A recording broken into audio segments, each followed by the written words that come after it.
Tonight, I am going to start on page 184, and the topic is Demystifying Hospice, an underused service at the end of life. This particular section is written by Beth Patterson, and I just looked her up on Google, and she is a palliative care chaplain. There was really nothing said about who she was in the article. I'm going to start here with a quote of hers. The services provided by hospice allow a patient to spend his or her final days among family and friends at home as alert and comfortable as possible, and away from the hospital with its often dehumanizing high technology.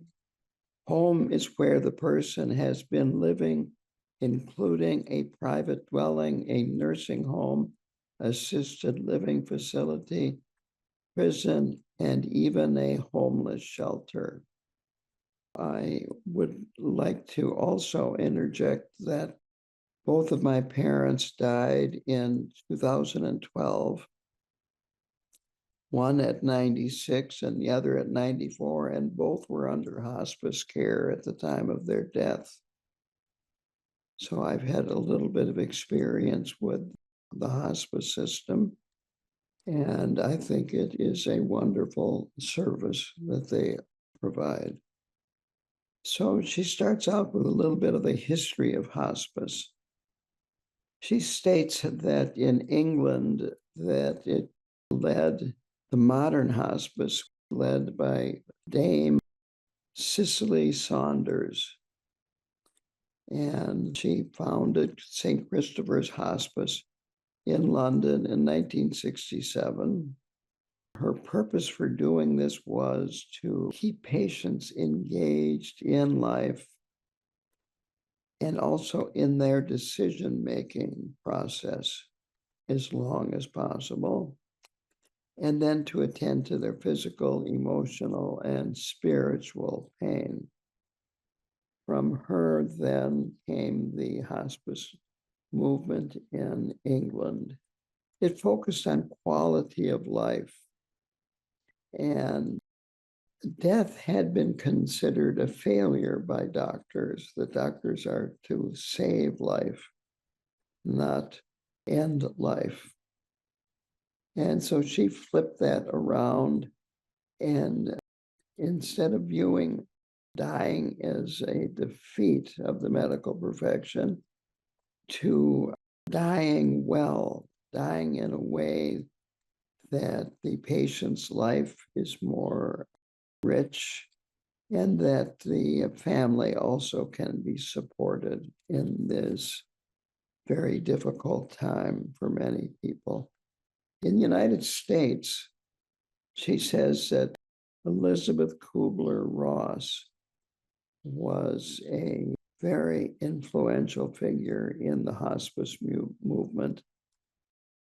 Her book on death and dying brought the, you might say, national consciousness to this process of death and dying and looking at it differently. And again, the medical profession in the United States viewed death as a failure. And from a Buddhist perspective, I have thought this for many years, that they talk about doctors saving lives.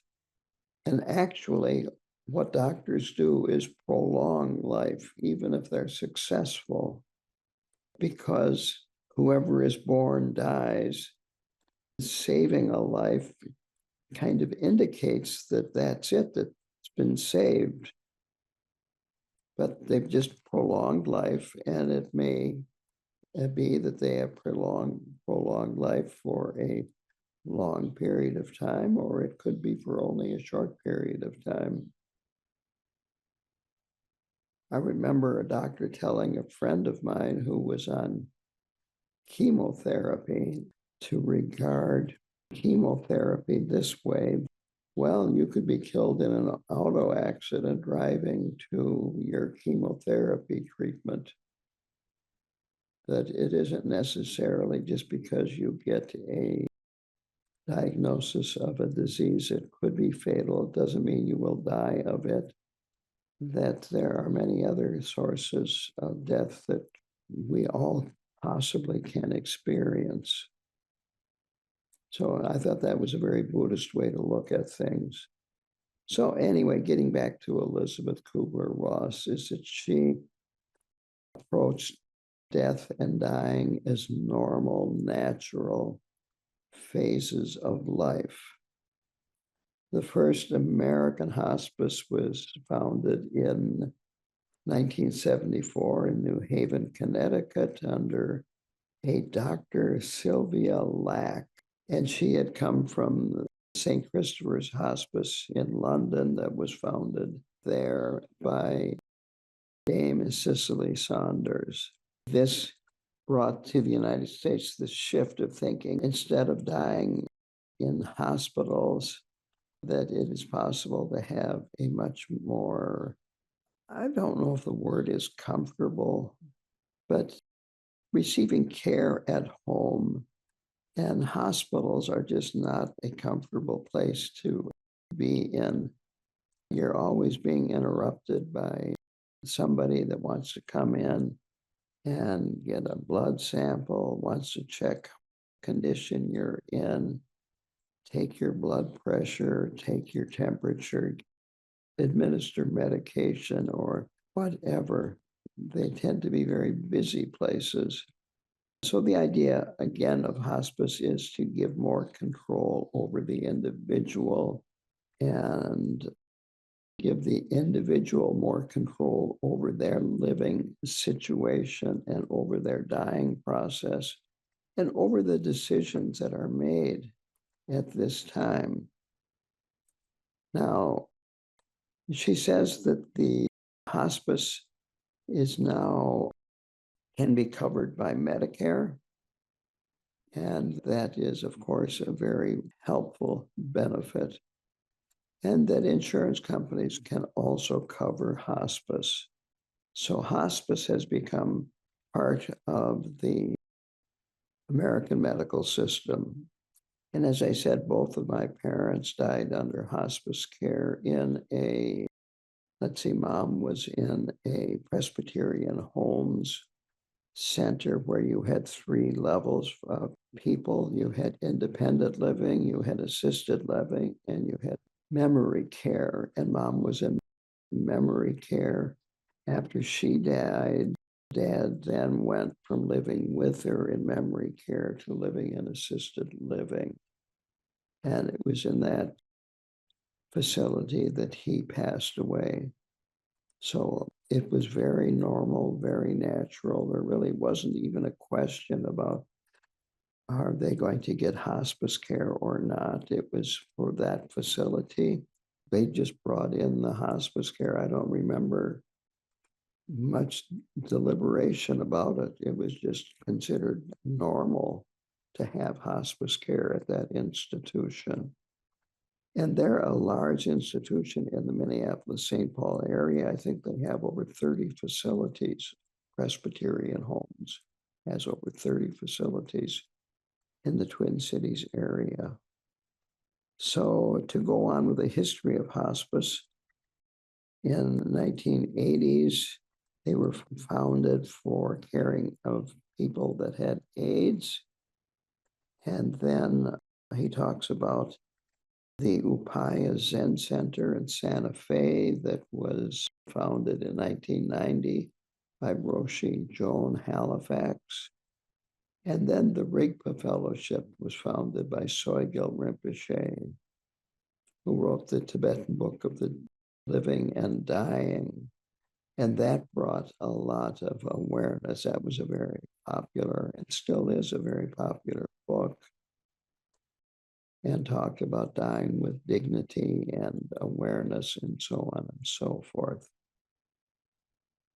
So the next section is services of hospice. So a Medicare benefit is available for hospice care. All you need is a prognosis of 6 months or less to live. And she talks a lot about the recertification process. I'm not going to go into all the details, but if necessary, it can be extended beyond 6 months. Now, in Mom's case, what happened was that through the hospice care, coordinating the medication, making sure she was getting proper nutrition and a few other things, she actually improved so much that they took her off hospice care. I can't remember how long she was off it, but then they put her back on it. And then within 6 months of that time, she died. But she also was 96 years old when she died. So she lived a very long life. And what hospice does, it coordinates a interdisciplinary team that consults with your doctors, nurses, social workers. There was a chaplain there at Presbyterian Homes facility that she was at. The chaplain was brought in on this. And of course, the staff and nurses were brought in on this hospice care. And as I said, Mom received very good care, and I highly recommend using hospice when you are in the final stages of life, when you are dying. And the patient and the family are considered part of this equation. You're not just helping the patient, you're helping the family members too. So then the next section is, what does hospice care look like? She says, of course, first of all, you have to sign a lot of paperwork. And then either the patient or the power of attorney for medical affairs need to sign the paper. In Mom's case, Dad signed the paperwork. And in Dad's case, I'm not sure who signed the paperwork. I don't remember signing it. And I was the one that was there the most of all the children, the 3 children. So anyway, they will coordinate with specialists for physical needs, emotional needs, social needs, and spiritual needs. They also offer bereavement support for family members. There's a lot more in the book that I'm not covering. So it's good if you're considering hospice to go over the hospice section of the book and what they cover. Also consult with the people, your medical team about hospice care. Another aspect of hospice is that it prioritizes pain management so that you suffer as little pain as possible. And the reason is that chronic pain can prevent the patient from dying peacefully. This is an important part of the hospice team care. And then also they will approach what is said in the book is total pain, which would be psychological and perhaps social issues that can cause pain. And fear, of course, is a big factor. So this would approach fear in the dying patient too. Fear of losing control, fear of losing your loved ones, fear of dying alone, and lots of other things. And so fear is considered an important factor to work with and try to minimize. So to go on to the conclusion then that because of impermanence, every being that is born will die, and that it's important to look at this as a natural order of things. And just because a person is dying doesn't mean that they have to be ashamed of dying or have to be isolated from other people. I remember when I was young, I was under 16, maybe 14 or 15. And my grandmother, Samuelson, she was dying and she was in a nursing home and the whole family went to visit her. And I was told, oh, don't go in and see her. It's too much for you. And I never saw her when she was close to death. And now, of course, the hospice tends to remove this barrier of, oh, they're dying, you shouldn't see them. And that, of course, can cause despair in the person that's dying. So we want the person that's dying to feel that they are loved, that they are cared for, they are being considered, and they're being treated in a humane way, that they're important. Here is a quote by Elizabeth Kubler-Ross. If you can begin to see death as an invisible but friendly companion on your life's journey, you can learn to live your life rather than simply pass through it.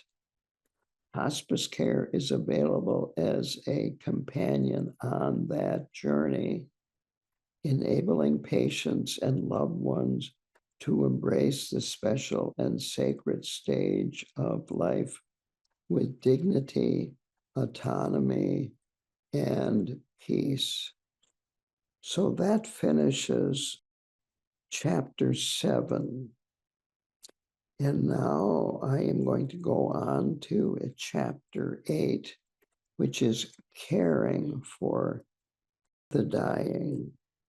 And here, this begins with a section called The Needs of the Dying. And it is written by Christine Longacre. And this section looks at the emotional, spiritual needs and the practical needs of a person when they're facing imminent death. And she wrote this article as if she were a voice for all the people that are dying, their common needs. So she begins that here are some of the things a person that is facing death will want or will see as a problem. First, listen and accept me.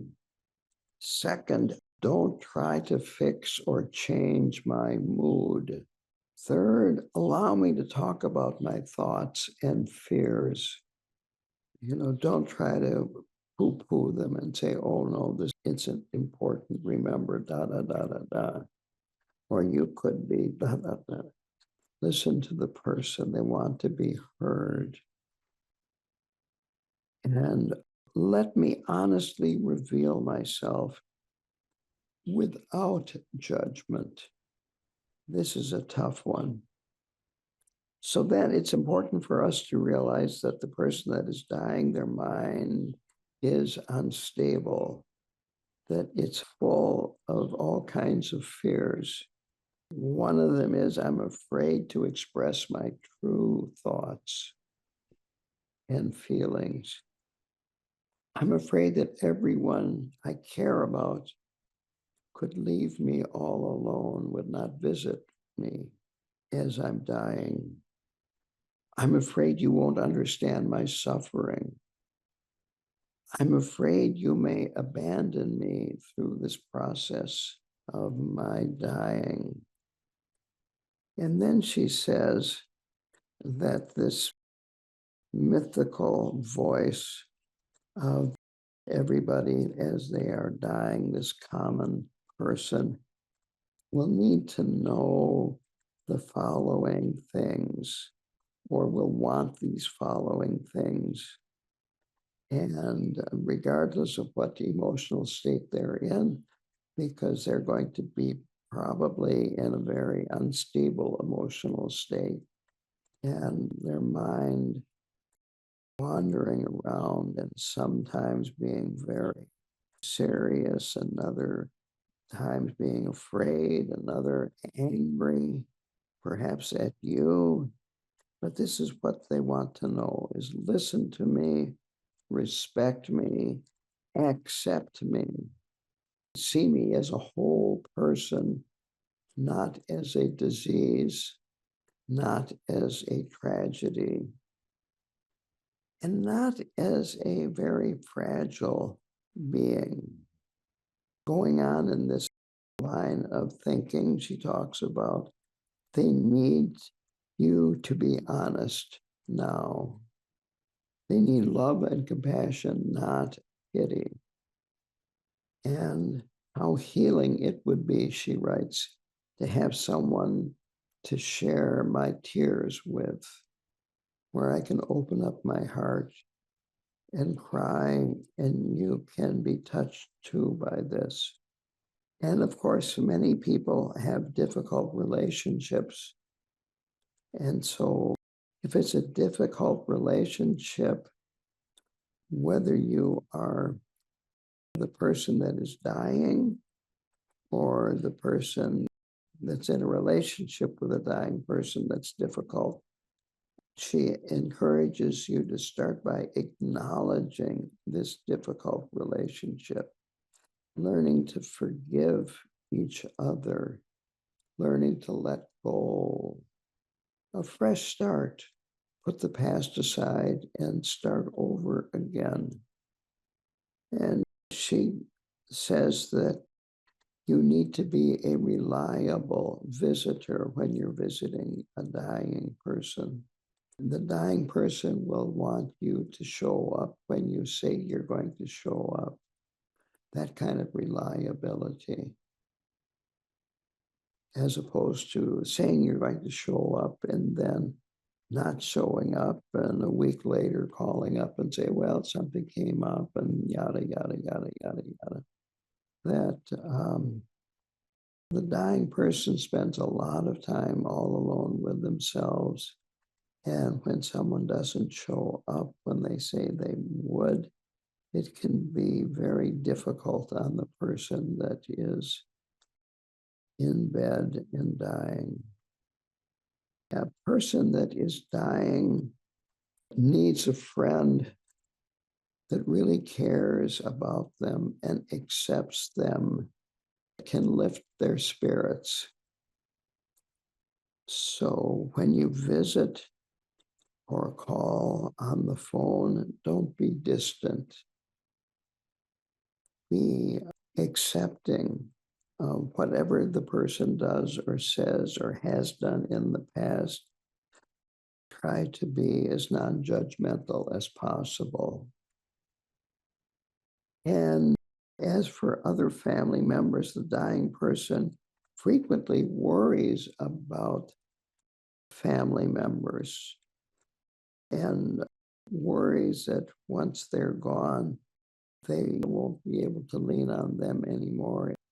She recommends that the family members also seek help through a hospice or another organization for support, for perhaps treating sadness or depression, and maybe helping out in practical ways.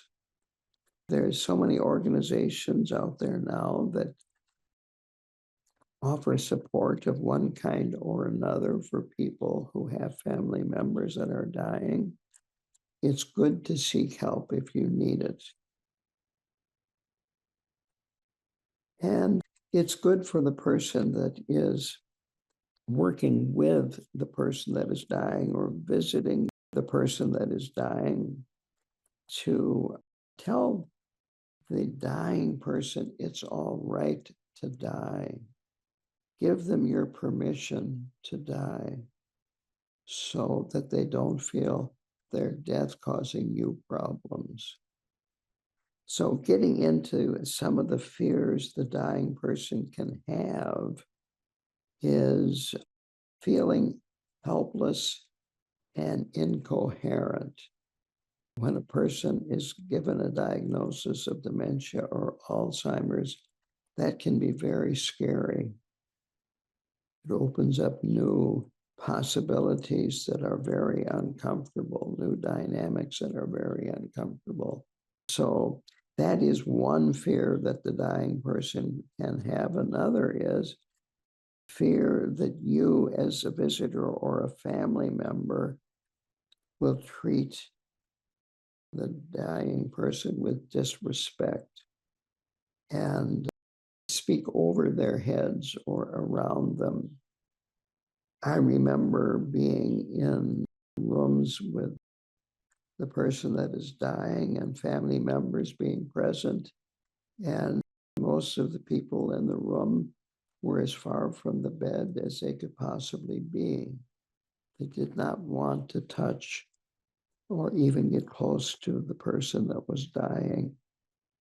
This is a fear that a dying person can have, is being neglected, being looked at as something that is repulsive and something that no one wants to touch. And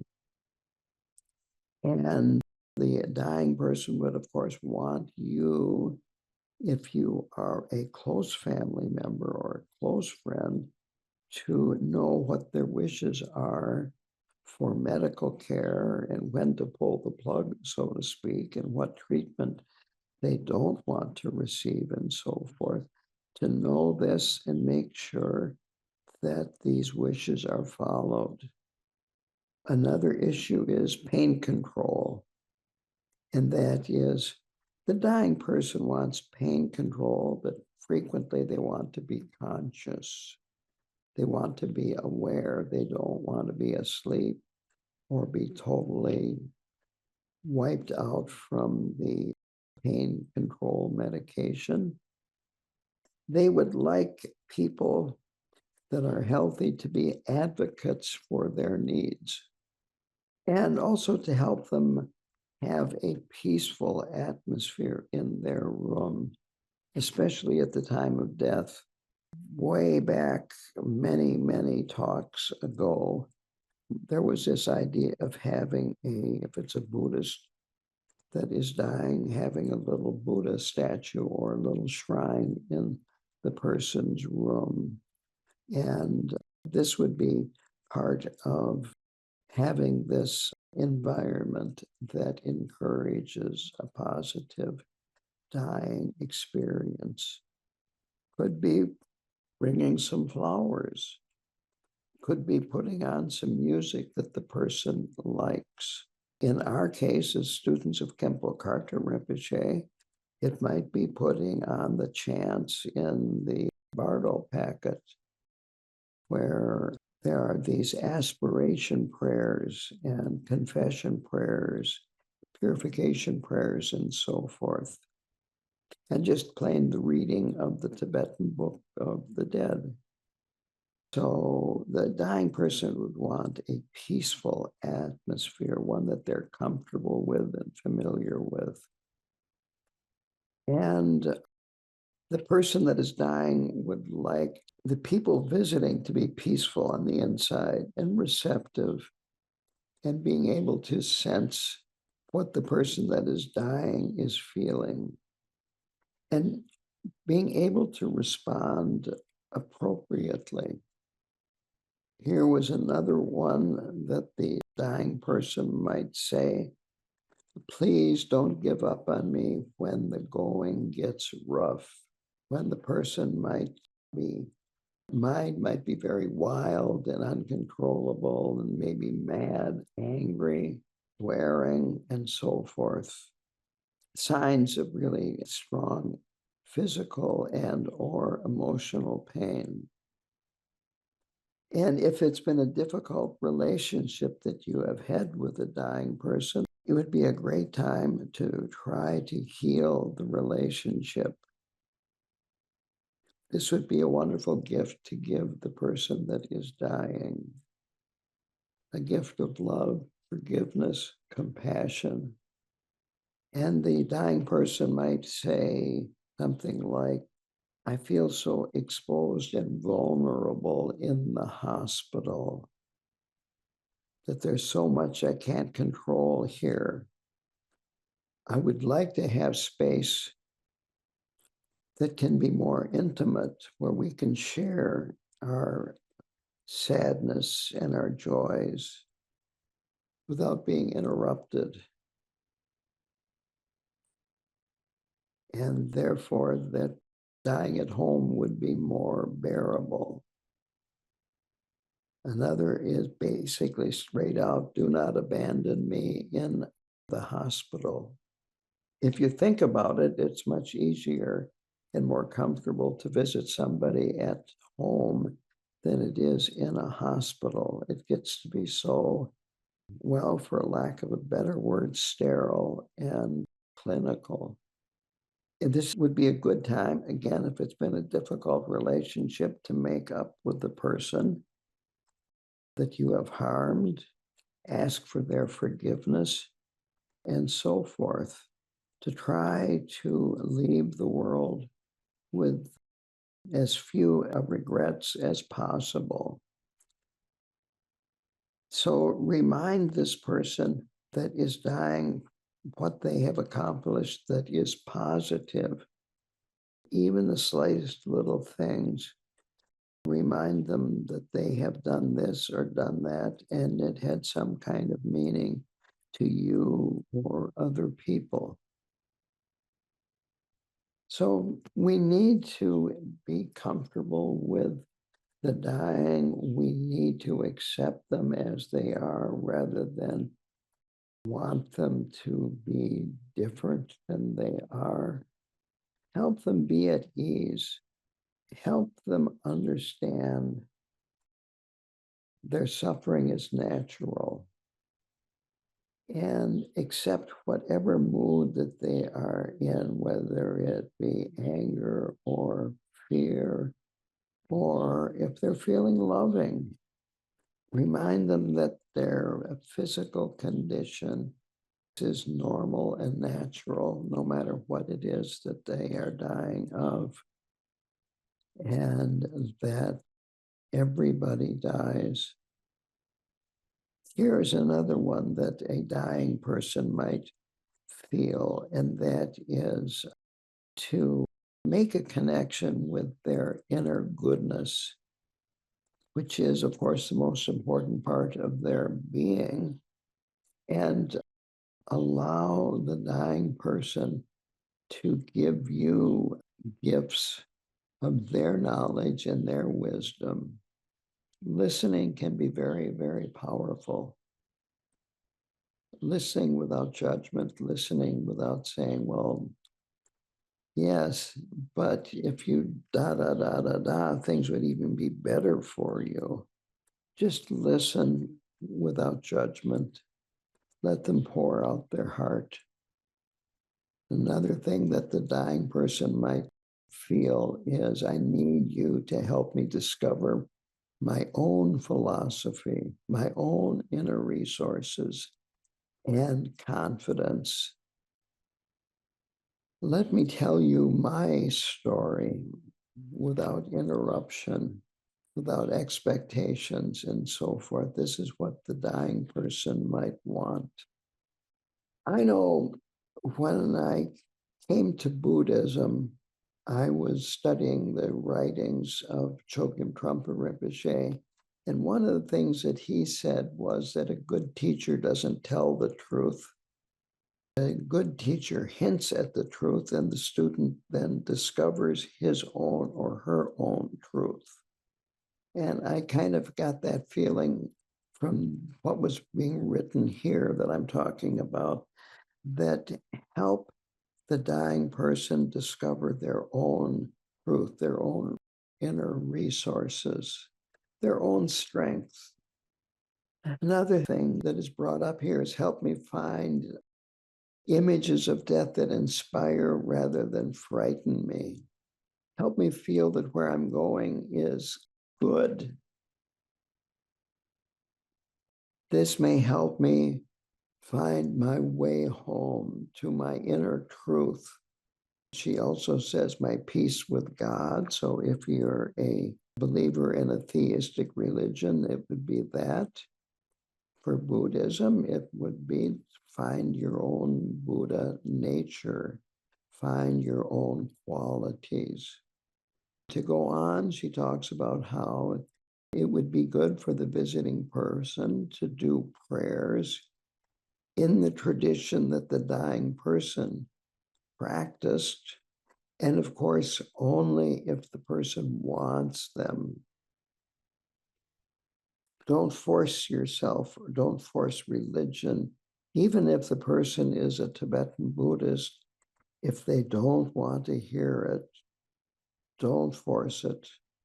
But you could do everything and anything from saying prayers to reading from texts to showing videos to meditating, to repeat mantras together, and so on and so forth, to have that person practice with you if they are comfortable and they want that.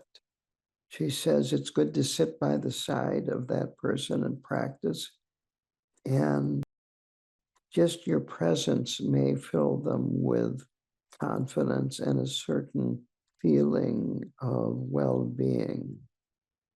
And she says, do these things early on because the person might die unexpectedly, or they might become so physically impaired by whatever it is that they are dying from, they're not conscious anymore, or they're not coherent mentally anymore. So do these things early on, and if they pass away quickly or become incoherent, you still have done this while they were conscious. And then she has a long quote here that I want to read. And when you learn I have died, please let go of any guilt. Remember that I am grateful for all you have done.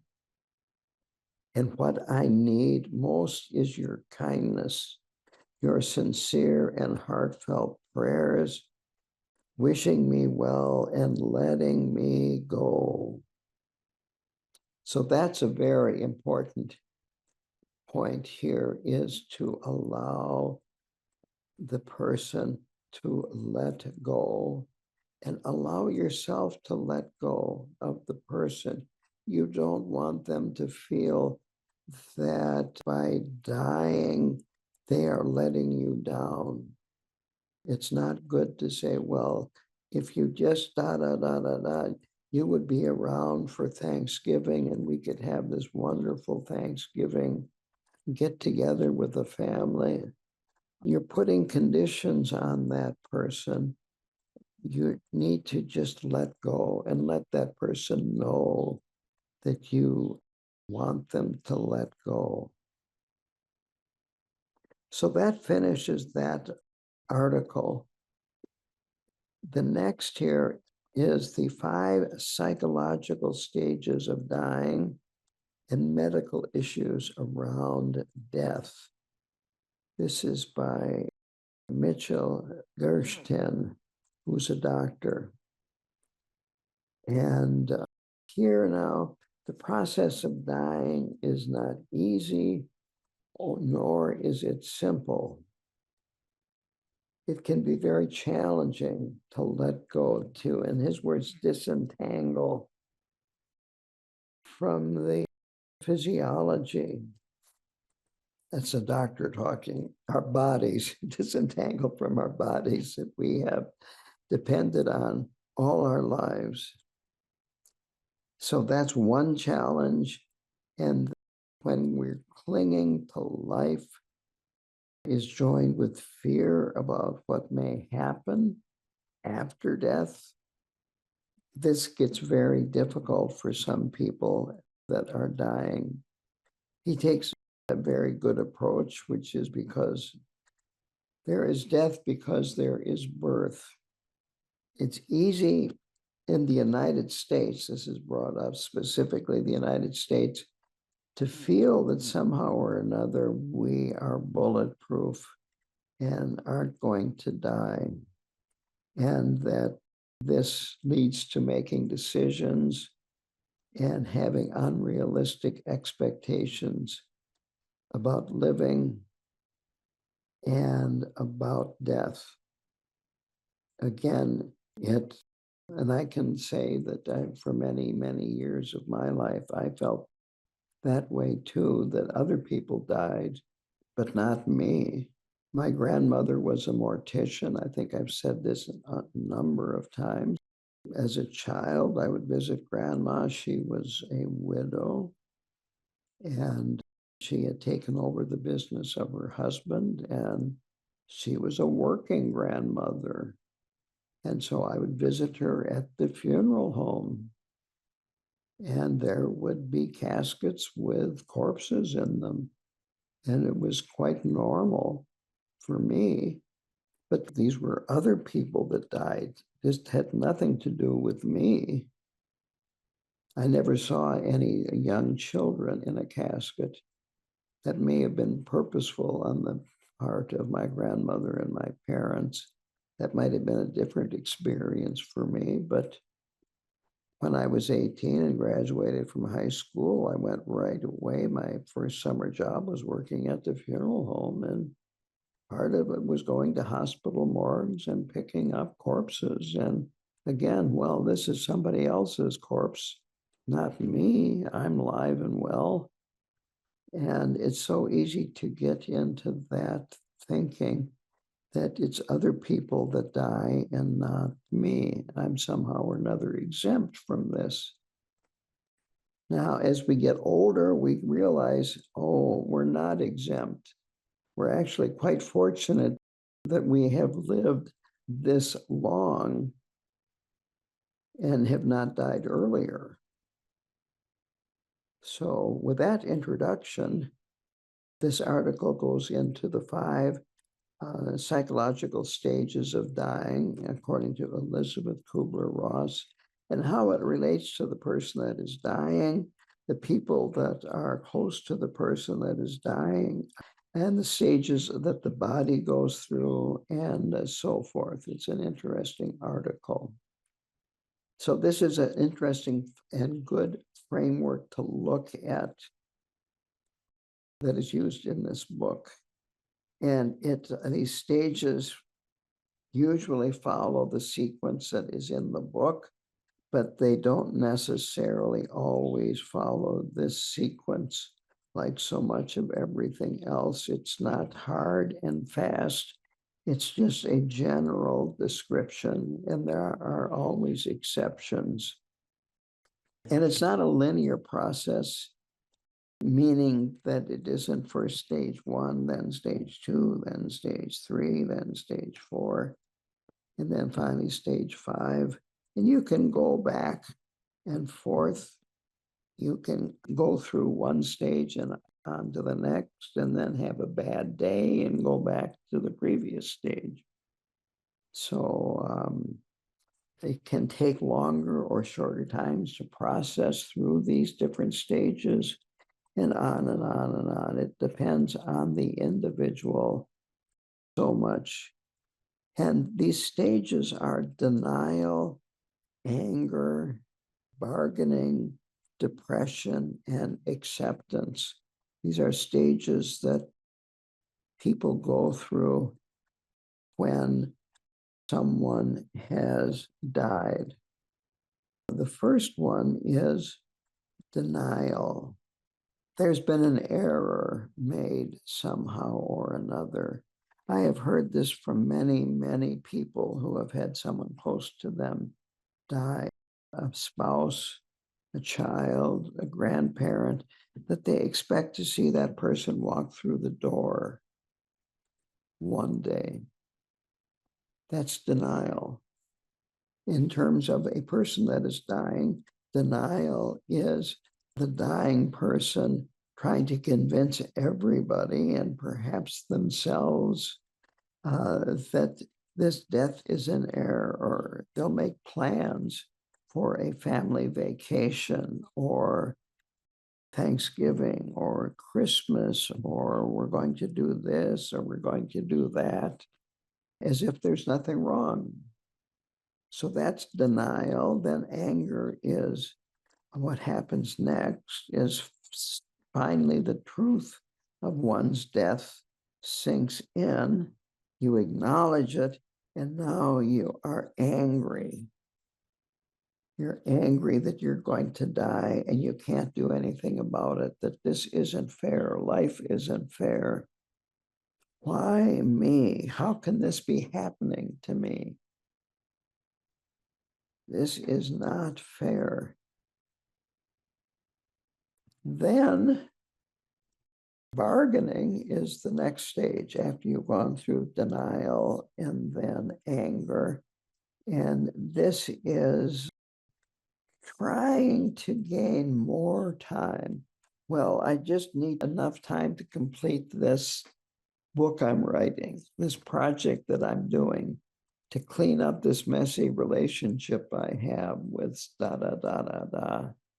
Endless number of things that you can come up with thinking about. I need time to finish this. This is where bargaining comes in. And it might be that you would even be bargaining, if you're a Christian, with God.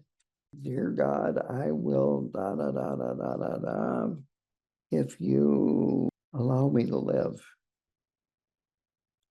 I will make donations to the church, vast donations. I will do this, I will do that. So that is bargaining. Then depression happens when you realize that your bargaining doesn't work, that your anger doesn't help, that you can't deny it anymore, that this is it, I'm going to die, there's nothing that I can do about it. And then you just start feeling very down, listless. You don't want to do anything. You just want to sleep. You become in a very bad mood, that nothing makes you happy, nothing makes you joyful, nothing makes you feel good. And then finally, after going through that stage, acceptance, where you realize, yes, this is going to happen.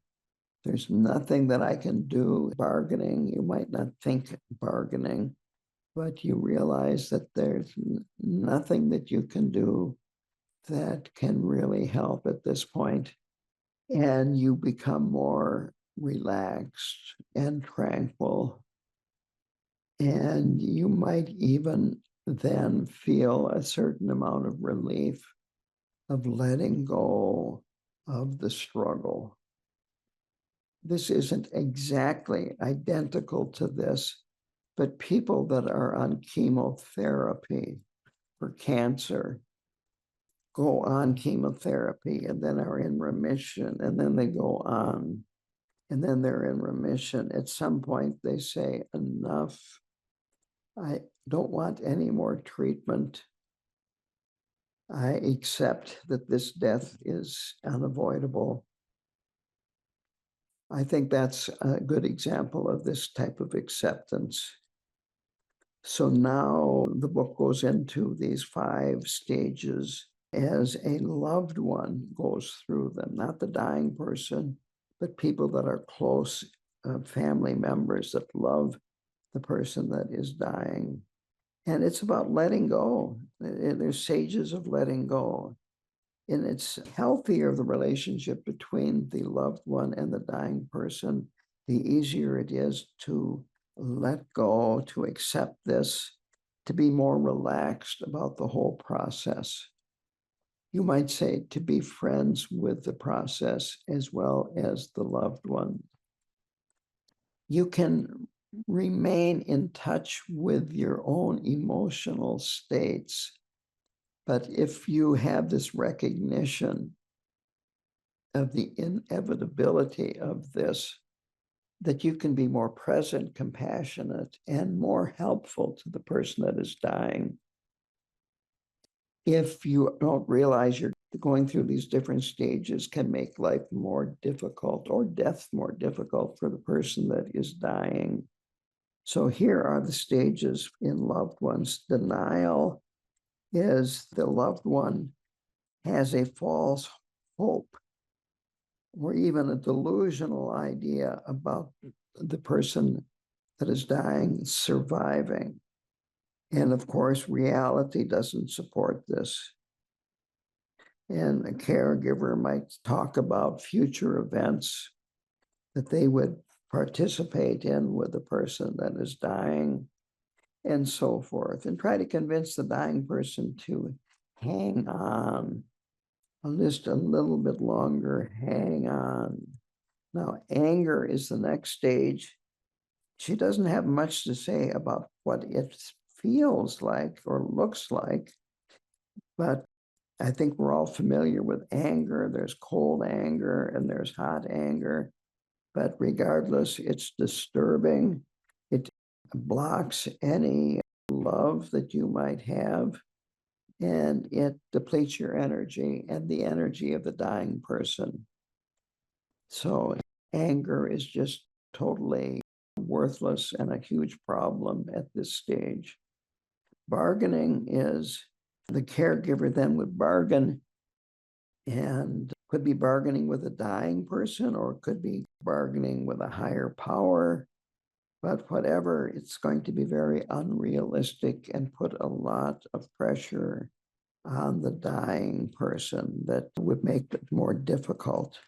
Depression is when this loved one realizes the loss, and this brings on overwhelming sadness and grief, a profound sense of impotence.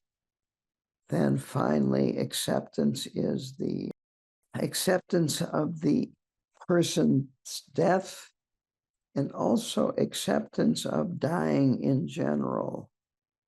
Finally, there are biological changes that are related to dying. I believe that is the last. Oh no, she's got hydration and pain control.